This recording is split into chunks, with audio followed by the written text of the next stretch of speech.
Some call them the invisible children. When a parent is locked up behind bars, the repercussions for their tamariki are enormous. Bereft of a parent, they often face a life of instability and rejection. Many find themselves being moved from whānau to whānau, while some end up in the care of child, youth and family. Working to support these children is a charity that's been operating for 25 years. Like many volunteer groups, Pillars struggles to make a little go a long way.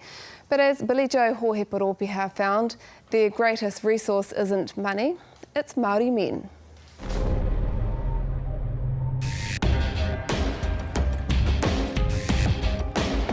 Why is my daddy in prison? Why isn't my daddy with me? Why isn't my mummy with me?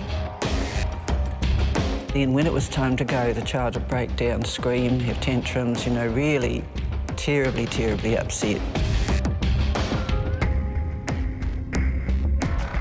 They're the innocent casualties of a parent locked up behind bars. Every year, there's over 20,000 of them. And the statistics for their future are just as grim. 1 in 7 of these kids will end up in jail, just like mum or dad. When a parent goes to prison or a relative goes to prison, there are layers and layers of issues impacting on the family at the time a person is removed. Lots of other agencies will not take children of prisoners. Pillars is the only one. Lois Snyder is the only social worker for Pillars in South Auckland, an area where the need is dire. So we get lots of referrals from the Big Buddy program, other programs. They refer their children to us. So sometimes it can get a little bit daunting because we get more than that we have enough mentors to be able to put into place. We've had to work through issues, you know, such as why isn't my daddy with me? Why isn't my mummy with me?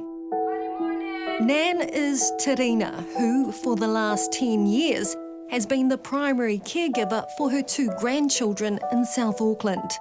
Her mokopuna were both in nappies when their mother went to jail, and their father followed 6 months later.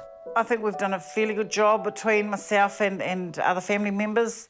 We'll put the question out to each other and say, you know, what's the best way to answer this in a way that's acceptable or suitable for children. But as the kids got older, Terina realised she needed help. Especially the boy, because he had very few males in his life. He was being brought up by a woman, his teachers were a woman, and his after-school care were all women. And he was quite frustrated about a lot of things.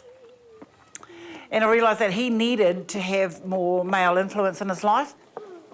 When I grow up, I want to be sentenced to 3 years for home invasion. When I grow up, I want to do 6 years for armed robbery. This is the latest campaign for Pillars. Now in its 25th year, the charity has mentored over 7,000 children in Christchurch and South Auckland. Mentors can make the difference.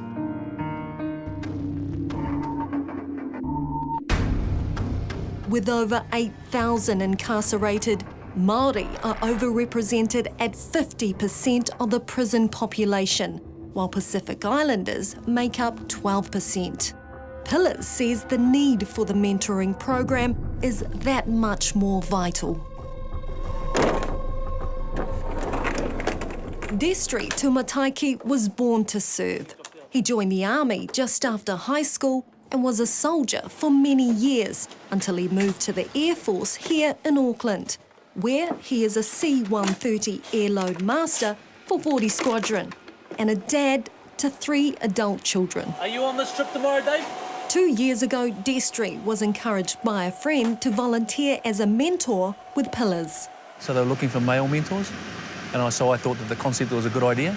To have some sort of positive impact in their whole life is really important, I guess, and that's all part of mentoring. How do you find time? I guess it's a matter of finding time. Everybody's busy, I guess, so I just have to find the time.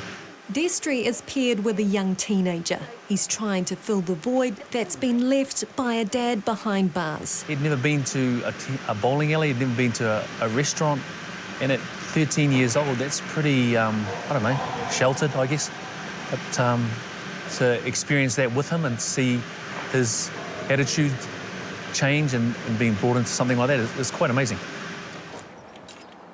So Lois Snyder has come to the C3 Church in South Auckland in search of more positive role models like Destry Tumataiki for children in need.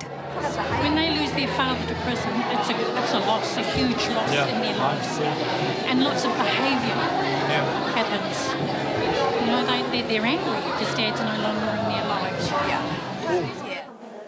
Trent Membry is the pastor here at the church. He knows firsthand what it's like to grow up without a father. My father was not around from an early age, and, you know, for me, my life got off track because I probably didn't have a lot of direction and a lot of teaching around that.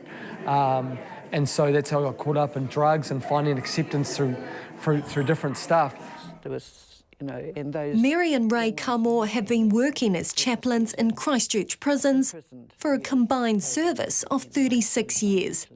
They've seen the miracles of mentoring. Children do not easily talk to the people who are caring for them because there's a whole emotional thing around that for the carers as well as for the children that can get difficult in conversation. They talk to a mentor, they're talking to someone that doesn't bring that with them. Yeah, and so there's a sort of there's a neutrality and the friendship builds on that. To be able to actually look at these young ones of that, who are just little fellows of that, in many cases, and they in turn that know what's happened, and they try to ask you that questions about why is my daddy in prison. They believe the program should be made available to more children across the country. They don't have these programs in so many of the areas where the children live, so they tend to emotionally retreat or get angry and act out, get into trouble at school. The mentoring, the outreach from pillars, if that could happen in those areas, so that the children then are able to understand what their own pain and anger is about, and hopefully as they grow old, they don't want to replicate that in their own families.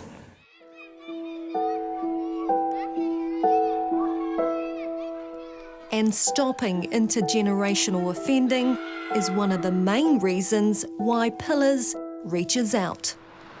As our prison population continues to rise, Pillars says at a cost of $1 million to expand the program, it's a small price to pay for these children who need every positive influence in their lives in the hope that it stops them from following in the footsteps of their incarcerated parent. For me, it is daunting, and the workload that's going to be put on us as an agency. If I could have a magic wand and wave it, it would be plenty of money to expand and have more workers, and that'd probably be what I'd like to see happen.